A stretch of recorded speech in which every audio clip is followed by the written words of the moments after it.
السلام علیکم دوستو، باجو نایان فارس آرمینیا اناطولیہ اور جارجیا میں منگول کمانڈر تھا۔ اسے اوگیدائی خان نے چورمگن کے بعد مقرر کیا تھا۔ وہ مشرق قریب میں منگول کے آخری براہ راست شاہی گورنر تھے۔ اس کی موت کے بعد ہلاکو کی اولاد کو وہ ڈومین وراثت میں ملے جن کا اس نے کبھی حکم دیا تھا۔ بیجو کا تعلق منگولوں کے بیسوت قبیلے سے تھا اور جوجی کا رشتہ دار تھا۔ ان کے والد چنگیز خان کے ماتحت منگین کمانڈر تھے اور انہیں اپنی موت کے بعد یہ دستہ وراثت میں ملا تھا۔ نایان چورمقان کا دوسرا کمانڈر تھا اور اس نے 1228 میں اصفہان کے قریب جلال الدین پر حملے میں حصہ لیا تھا۔ 1241 میں چورمقان کے فالج کے بعد نایان نے اپنی فوجیں سنبھال لیں اور اوگیدائی خان کی تقرری کے ذریعے ایک تیمن کمانڈر بن گیا۔ اوگیدائی کی موت کے بعد نایان نے بٹو کے سابق بھتیجے سے آرڈر لینا شروع کر دیا۔ نایان نے فوری طور پر روم کی سلجوک سلطنت کے خلاف حرکت کی۔ کوس داغ کی لڑائی 26 جون 1243 کو مشرقی اناطولیہ میں ہوئی جب سلطان کی خسرو دوم کی قیادت میں سلطنت روم کی ایک فوج نے جنرل نایان کی قیادت میں ایک حملہ آور منگول فوج کا مقابلہ کیا اور اسے فیصلہ کن شکست ہوئی۔ یہ جنگ اناطولیہ کی منگول فتح کا ایک اہم واقعہ تھا۔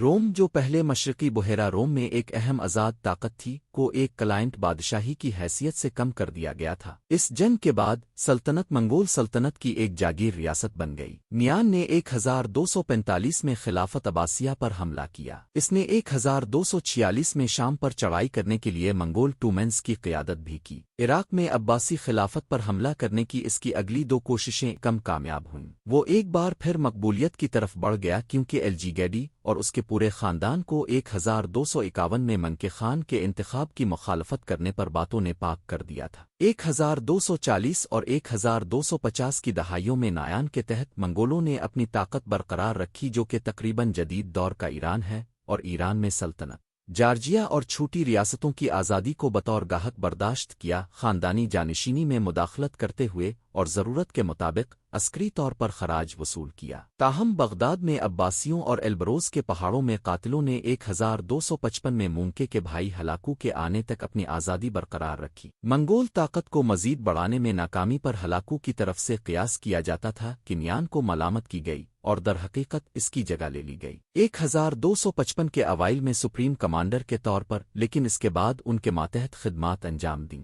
یہ واضح نہیں ہے کہ اس کے بعد نایان کے ساتھ کیا ہوا۔ جب 1260 میں ہلاکو کی روانگی سے منگول فورس بہت زیادہ ختم ہو گئی تھی، جو فوج باقی رہ گئی تھی اس کی کمانڈ کنتبوکا کے پاس تھی۔ مختلف ذرائع کے مطابق بیجو نایان کو ہلاکو نے بغداد پر قبضے کے بعد اس کو مہم میں شامل ہونے میں ہچکچاہٹ اور خلیفہ المستسم کے ساتھ خفیہ خط و کتابت کی وجہ سے پھانسی دے دی تھی۔